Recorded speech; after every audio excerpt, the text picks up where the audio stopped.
कैसे सर आप? मैं बढ़िया हूँ, आप कैसे हैं? बस सर चल रहा है। ये लास्ट वीक है सर स्टडी लीव का, मई में एग्जाम्स है। May 22। हाँ सर। बोलिए। तो सर अभी मैं बैच 20A लिया था और फर्स्ट सब्जेक्ट कॉस्ट ही उठाया हूँ। तो सर आपका SCM में रिविजनल वीडियोस परचेज कर लिया था, तो मैं अच्छा। देख रहा हूँ तो सर थोड़ा याद आने में प्रॉब्लम हो रहा है क्योंकि काफ़ी टाइम हो गया, काफ़ी सारे सब्जेक्ट्स भी पढ़ लिए। फर्स्ट सब्जेक्ट हम SCM ही लिया था। पहला बार में ऐसा ही होता है, ठीक है। आपको प्लान बनाना पड़ेगा, मेरे को 3 बार पढ़ना है। तो पहला बार आपको आपने जब चालू कर लिया है तो समझ लीजिए 2 वीक में कॉस्टिंग ख़त्म होगा आपका पूरा। आपको टाइम बाउंड करना पड़ेगा, आप आराम से मत चलाइएगा, बहुत लिमिटेड टाइम है आपके पास। और पहला 2 वीक एकदम रगड़ के कॉस्टिंग पढ़िए। ऐसे ही समझ लीजिए कि जो याद नहीं आ रहा वो नया ही है, ऐसे ही समझ लीजिए, उसको मार्किंग कर लीजिए। फिर उसी को 2 बार और पढ़ना है आपको। पहली बार 14 दिन में, दूसरी बार 7 दिन में, तीसरी बार 3 दिन में। करेक्ट। इस रूटीन को आपको बाकी सारे सब्जेक्ट्स के साथ भी चलाना पड़ेगा। फर्स्ट डिवीजन में 14 days is enough for costing. इससे ज़्यादा आप अफोर्ड नहीं कर सकते हैं। करेक्ट। बाकी सब्जेक्ट को खा जाएगा वो नहीं तो। क्योंकि सर मैं सोच रहा था कि February 15 तक एनिया मेरे को सारा सब्जेक्ट का फर्स्ट रिवीजन देना ही है। हाँ, वो आपको फिगर आउट करना है बस। जैसे जनरली क्या बोलते हैं, 3 रिवीजन करना है तो पहला साइकिल आपका थोड़ा लंबा होता है एक सब्जेक्ट के लिए। किसी में 14 दिन लगेगा, तो किसी में 12 लगेगा, तो किसी में 10 भी लगेगा। तो उस लॉजिक से 14, 12, 10 को अगर आप पकड़ लेते हैं तो 15 फेब अगर आप बोल रहे हैं, आप 15 फेब बोल रहे हैं? हाँ सर। 31, 28 और 16, 60 days approximately। 65, 75 हो गया ना। 5, 6, 7, 60 days। हाँ 7। मैं पूरा फरवरी ले रहा था। 60 days हुआ। पूरा फरवरी लग जाएगा मेरे हिसाब से आपका। मैंने एक्चुअली कुछ प्लान लिखा हुआ था अभी, इसीलिए आपको अच्छा सर बोलिए ना सर बोलिए। मैंने लिखा था SCMP 14 दिन, अच्छा, SFM 12 दिन, CFR 14 दिन, DT 14 दिन। DT 14 दिन, CFR कितना बोले सर? 12। ओके। 14 इंटू 3 प्लस 12 हो गया 54। फिर आपका IDT 23/4। फिर आ रहा है IDT, मान लीजिए आपका 7 दिन, लॉ 7 दिन, 54 और 14, 68। फिर ऑडिट और इलेक्टिव पैरेलली आपको चलाना पड़ेगा। मतलब 5 दिन और 4 दिन ऐसा करके, या 6 दिन और 3 दिन करके, ऐसा कुछ करना पड़ेगा। ठीक है, तभी भी देखिए पूरा चाप होके वो 77 पे खत्म हो रहा है। ठीक है, मोटी फरवरी पूरा जाएगा ही। फिर फरवरी पूरा जाएगा।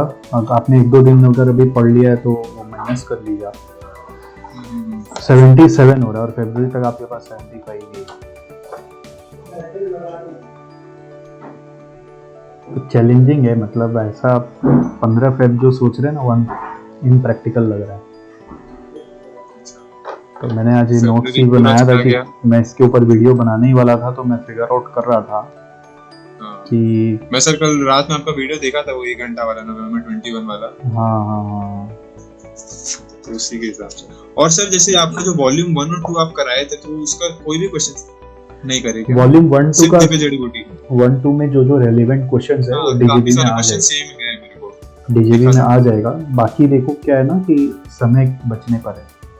पहला प्रायोरिटी DGB क्वेश्चंस पे, उसके बाद समय बचना मुश्किल लग रहा है। बट अगर बचेगा तो सोचेंगे, बचना मुश्किल है। जब रिवीजन वीडियोस के बाद भी आपका नोट्स पढ़ लिया, फिर एक बार वापस से सॉल्व भी करे DGB, तो थोड़ा मुश्किल हो रहा है, बार-बार सॉल्यूशन देखना पड़ जा रहा है। हाँ, तो उसमें क्या होता है ना कि जितना हो सके उतना करो। मतलब जो छोटा मोटा क्वेश्चन है वो तो पूरा करना ही चाहिए। जो थ्योरी बेस्ड है उसमें जितना हो सकता है उतना किया। बाकी पहला में ना देखो, स्पीड बनाए रखने के लिए आपको ये समझ लेना है कि मैं जीरो से ही स्टार्ट कर रहा हूँ, और जो नहीं आता उसको समझ लेना है, मार्किंग कर लेना है।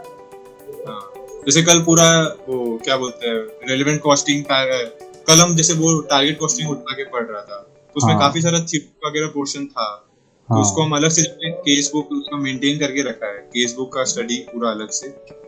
फिर उसके पहले रेलेवेंट कॉस्टिंग था, आउटसोर्सिंग, मेक बाय, वो पूरा चैप्टर खत्म हो गया, डिसीजन मेकिंग वाला पूरा खत्म हो गया, और टारगेट कॉस्टिंग और वो थ्रूपुट अकाउंटिंग वाला पोर्शन 2 चैप्टर कल किया था। अब वापस से पूरा फ्लो बना रहे धीरे-धीरे। सर इसमें बेसिकली पूरा थ्योरी चैप्टर्स इंट्रोडक्शन हो गया, जिसमें मेजर एम्फेसिस मेरे को थ्योरी पे देना है। एक इंट्रोडक्शन हो गया जिसमें एससीपी और उसका डिफरेंस है, वो वाला चैप्टर, फर्स्ट चैप्टर। एक मॉडर्न बिजनेस एनवायरनमेंट हो गया, एक लीन सिस्टम और जीआईटी। आप रिवीजन सिस्टम लिए तो उसी को फॉलो करिए ना, आप क्यों दिमाग लगा रहे हो उतना? सब कुछ उसमें किया हुआ है, आपको जस्ट पहला दिन उठ जाना है, सुबह 6 बजे चालू कर दीजिए, और उस दिन पूरा एक चैप्टर का जितना बात बताया जा रहा है वो सारा का सारा सुनिए, मार्किंग करिए, ठीक।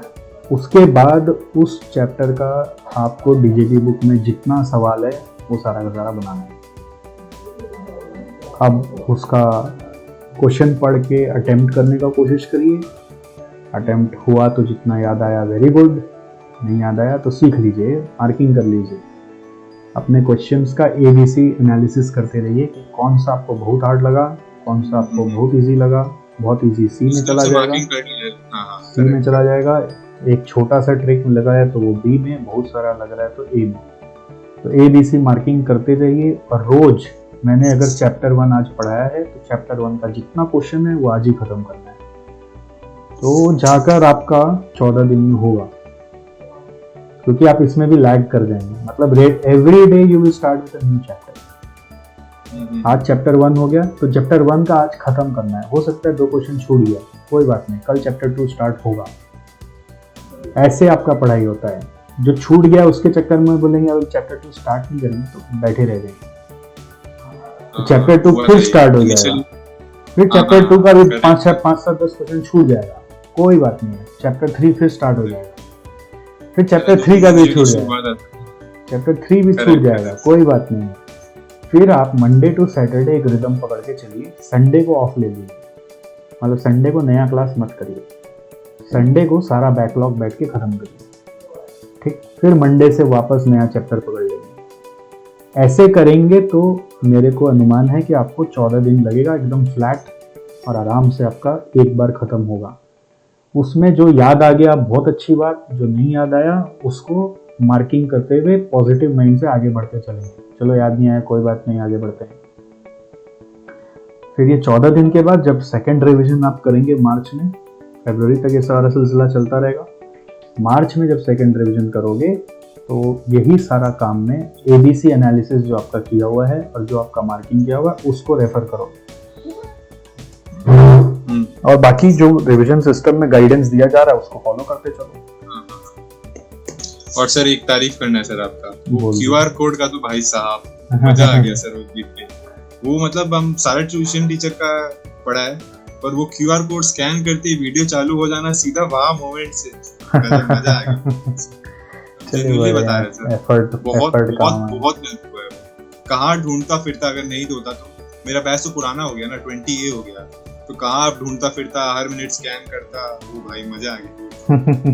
भाई लोग को भी पता, भाई लोग भी फाउंडेशन चल रहे हैं उन लोग का। ओके, अभी इंटर में भी ऐसा कर रहा हूँ, इंटर में भी कॉस्ट डीजेबी का एक ग्रुप है, एकदम यूनिक कांसेप्ट लगा और मजा आ गया हमको पर्सनली। तो विश करे कि काश SFM में भी हम संजय सरासर से लिया था, तो काश ऐसा ही इम्प्लीमेंट हो जाता हर सब्जेक्ट में भी। तो हर सब्जेक्ट में तो चैलेंजिंग है, हम लोग SFM में भी कर रहे हैं काम, टाइम लगेगा लेकिन मई तक आएगा कि नहीं आएगा, बहुत एफर्ट लगता है इसमें, मतलब।